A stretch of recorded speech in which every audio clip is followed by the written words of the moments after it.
this might actually be a good episode, in fact, because that right there, like, that's the root of it. Okay. I'm ready when you are. What, are you going to actually, like, throw that on me? It's not in it, is it? Was that in it? No. Okay. I'm going to drink it during the show. I can't drink. No. Okay. Well, can we start it over then?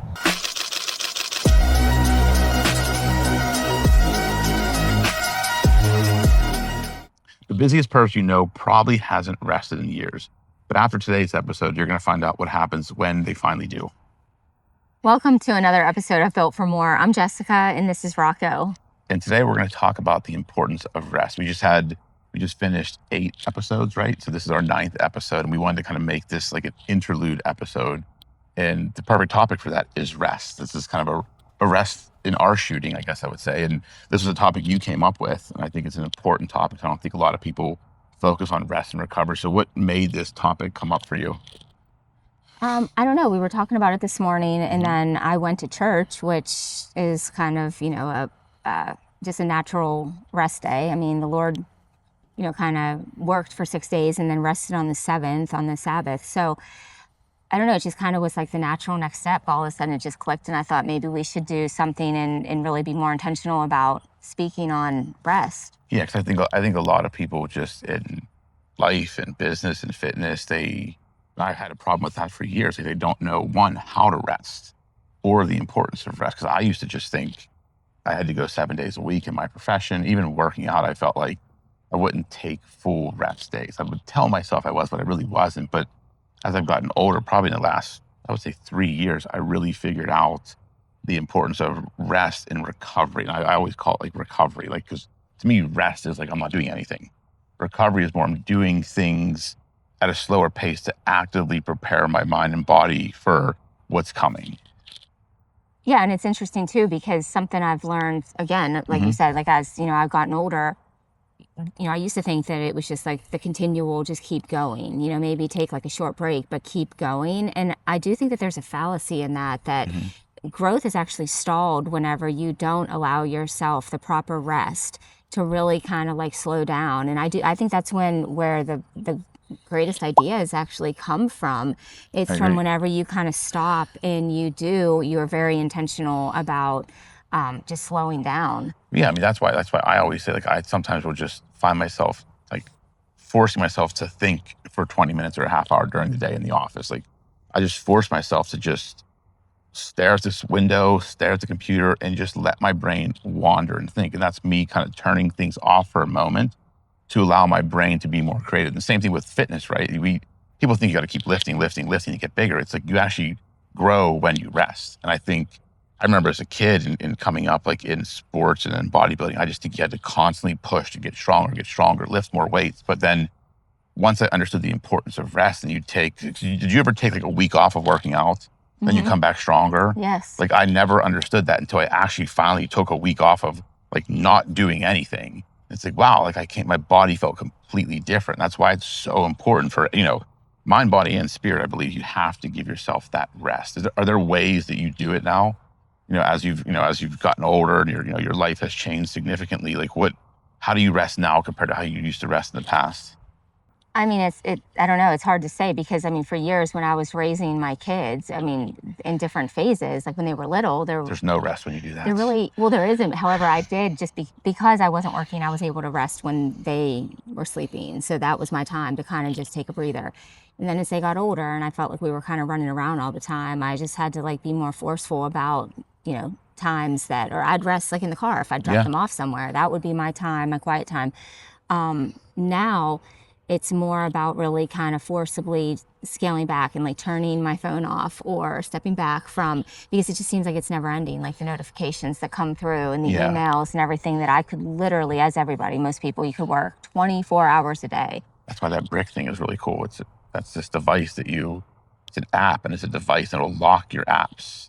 You set it. Yeah, you set it. I got one. So it literally, you can set it for certain types of apps like social media or something that it'll automatically, you can't access them unless you go over to the brick and put your phone on it. So if you keep it like at home or away from you. You actually got to get up and tap it to this thing to unlock it. It's the coolest device. It's Wait, really, so it's not an actual. there's an app on your phone, and you do all your settings on the app, right? So it's like, I want my schedule like at 9:30 at night. It shuts off social media.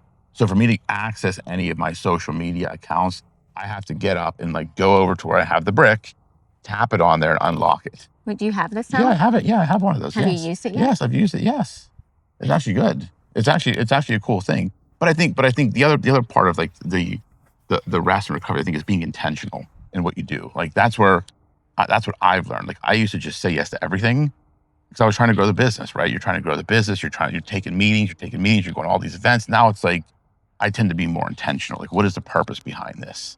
And it helps me say no a lot more in certain things. That's a part of, in my mind, rest and recovery, because I'm not being accessible as I'm still probably more accessible than I should be in the position I'm in, but there is a level of wall I've put up through intentionality. Yeah, I mean, we were just talking about this the other day, and I Mhm. told you about that Christian movie that I watched a few years ago, and the part that resonated the most with me was whenever in the Stay hydrated too. in the yeah, that's true. In the book, um, they were talking about how this little girl, she was sick and she, fell. And we'll just like super paraphrase and make this very short. But one of the parts, like, then she felt like she was sitting on Jesus's lap and she asked for something and his answer was no. That was the part that resonated the most with me. And I thought, if he can say no to a request that's being asked, I mean, he says no to us all the time. And what is that?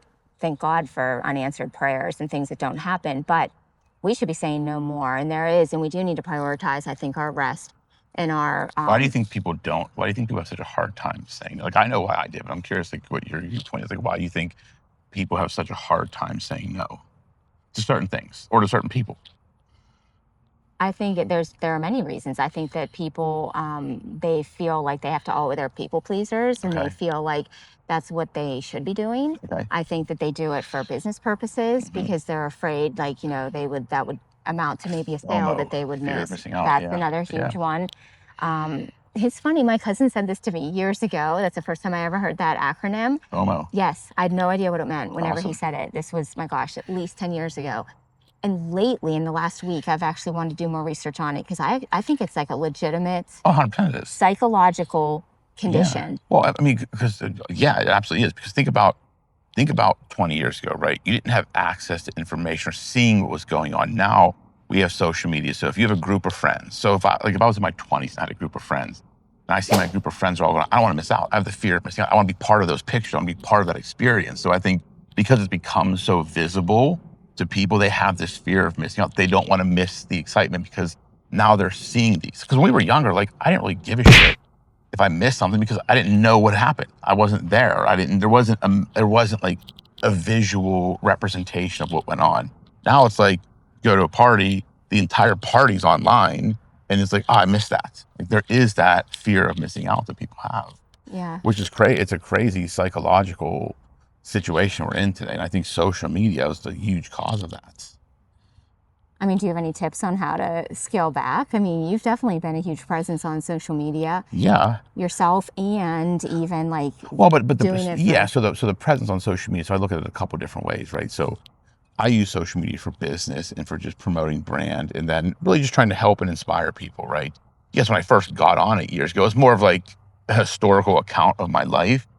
I think it all, but the tip is be intentional. Like, that's really it. Like, I always say that now. It's like, why am I spending time with this person? Why do I need to spend time with this person? Like, I have no fear of missing out now because if there's no intention behind going and grabbing beers which I don't drink now. So like going and grabbing a beer with a friend of mine, like, there's no intention behind it. I don't really care. If a bunch of my fraternity brothers are going out and having a get together and I miss it, I'm okay with it. 10 years ago, I'd have been like, oh, I missed out. Like, it's just, I think it should become more intentional in life. That's the easiest way to get over that. I mean, that's at least, if you have a different tip, please tell me, because that's how I do it. I mean, the only thing for me over the last, my gosh, at least 10 years I've been more intentional about spending time with the Lord. And I was just talking to my daughter about that recently. And I said how since I've moved up here, I've felt like with now working a full-time, like Monday through Friday job, even sometimes in the evenings or even on the weekends, I felt like that time with the Lord is not as intentional as it used to be. So that's the only thing. And I wasn't one that was ever on social media just Right. because I don't know, I just never was. I don't know. I think that it comes down to kind of what you're saying. Like, it's more of an intentionality of what's important, Yeah. and then marking that time aside for whatever reason that may be. If it is spending time with the Lord, if it's spending time with your family, if it's simply just doing something that you enjoy, that you need to set that time aside because you keep being pulled in a million different directions, then I think it's more just being forceful about Learn to say no is the biggest resting. tip. I mean, Yes. truly learn. I mean, rest starts with learning to think about it. Like, rest starts with saying no to something. Like, in order to rest, you have to say no to things. So the first thing you have to do to truly rest and recover is develop the ability to say no. I'm not going to go to the gym today. I'm not going to do this today. I'm not, like, to give yourself that time. But I think people, like, again, it comes down to, because of the way how fast society moves on social media, I think people just constantly are craving more and more and more and more and more.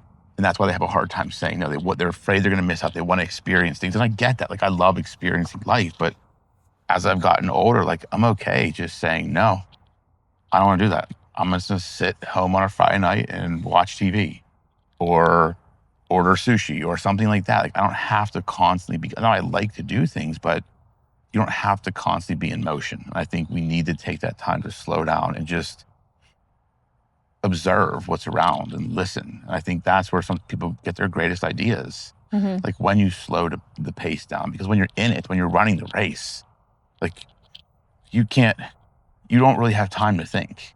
Like, I know, like, the first couple of years running the firm, like, I had no time to think. I was just moving because I had to move. I had people to support, kids to support. I had to make income. I had to develop clients. It was like there was no time for me to really stop and actually think. And now I feel like I'm developing that ability to think more because the pace has picked up in certain respects. But for me, it's actually given me time to slow down a little bit and think more strategically. But the first couple of years, I was just like sprinting and just like, I'll just deal with it as it comes. It's like you're running through like a corn maze, and it's just when you get hit with the corn, you're just like, okay, just throw it off, and just move through. And you don't have the time to think through, like, do I turn right or left? I just ran. And that's how I look at it. And that's, but you have to learn to be intentional now. And I think that was my long-winded way of saying be intentional and say no, I guess. Okay, so to wrap this up, what's one thing you would say? You got a big hook and just pull me out of the screen. Like, we're wrapping this up. Pull them out. It's talking too much. No, because I will say this, we agreed on like 6 minutes and we've now more than doubled that. So yeah, that's a long time. And I wanted him to continue his thought because it was a good point. Okay. And he actually is a very good example of not resting and going for a very long period of time. And I think that I have seen in him, honestly, I'm coming up on 2 years of working with him, and I will say this, I have seen in the 2 years that I've been here that he is so much sharper now than he was when I first started, because I believe he was running on empty, and now he is absolutely a lot more focused and a lot more like he blocks his calendar better, and he really does make a conscious effort to set aside time to really sit quietly and to do things that just are more important and in a more quiet and less chaotic environment. It has shown. It has absolutely shown in the business. So I will not continue on, but I wish everybody a restful week this week. Yes, we'll be back to our regular episodes next week. We have a interesting one coming up. You're going to see a better job at cooking, hopefully, not last time. So if you haven't done so yet, subscribe to the channel, comment, like, share it with your friends, and as we always say, you forgot. Hold on. We are resting, apparently, today. We are really Your brain resting. has rested. It seriously has. I literally just drew a blank. Wait. Be strong, take heart. You were built for more. See you in the next episode.